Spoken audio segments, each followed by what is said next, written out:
Physics 2211 Lab 4 / Protocol. This is the oscillation lab. This lab has two main components. One, use tracker to extract the position data of the mass in the video. Two, create a computational model to predict the position data of the mass in the video and to plot the predicted energy changes of the mass. The purpose of this lab is to compare the tracker analysis and the computational models to see how similar/different the results are and to analyze the predicted energy changes of the mass.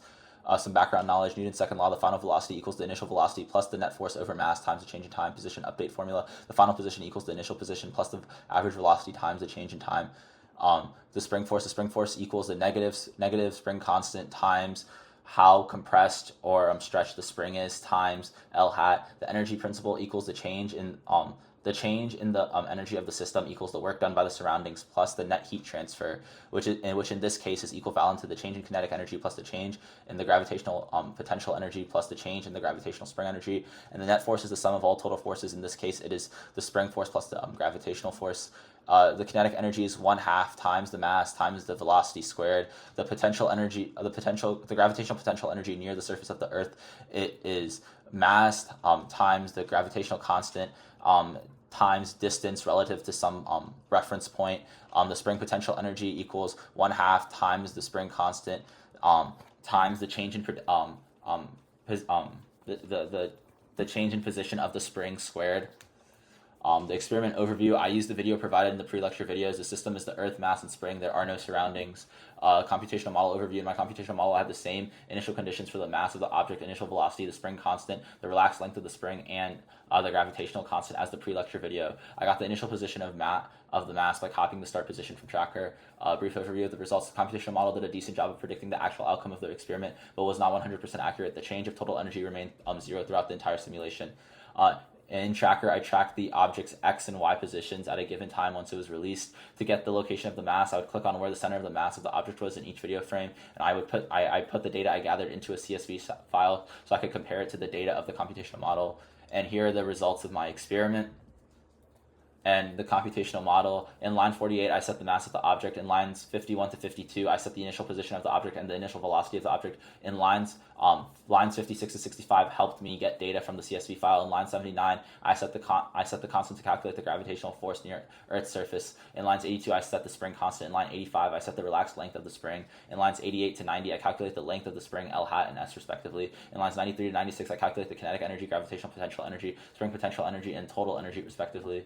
In lines 107 to 110, I set the initial energies. In lines 112, I calculate the gravitational force. In line 114, I calculate the spring force. In line 116, I calculate the net force. In line 119, I use Newton's second law to update the object's velocity. In line 121, I use the position update formula to update the object's position. In lines 124 to 126, I update the length of the spring. In lines 132 to 139, I update the energies and calculate the energy changes. And here are the results. While the kinetic energy, the gravitational potential energy, and the spring potential energy changed during the simulation, the change in total energy was always 0. The simulation did a decent job of predicting the motion of the object. The simulation was much more accurate when it came to predicting the X position versus time in comparison to the Y position versus time.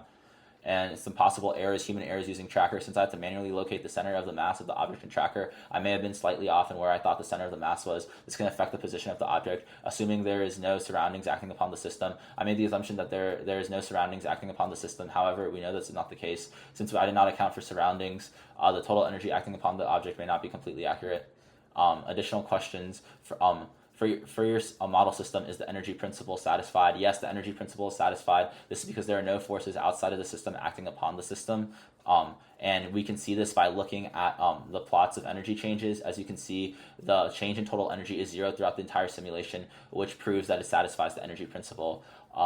Using the data you obtained in tracker, make two separate estimates of oscillation periods. First, by estimating the period of oscillation from the X position data, and second, by estimating the period of oscillation from the Y position data. Compare the two estimates and discuss. So what I did was I found how long it took for the object to complete 3 oscillation periods using the X position data and the Y position data. And I know the line's not completely straight, but you can see like which 3 oscillation periods I'm talking about. And then I used this formula, 3t equals however long those 3 oscillation periods were in total.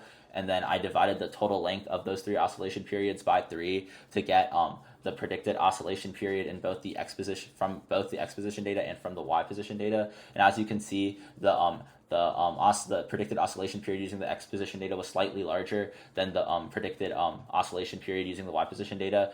These differences will cause the spring constant to be different, and the spring constant being different will affect the spring force and the spring potential energy, and this difference is more than likely caused by human errors using tracker.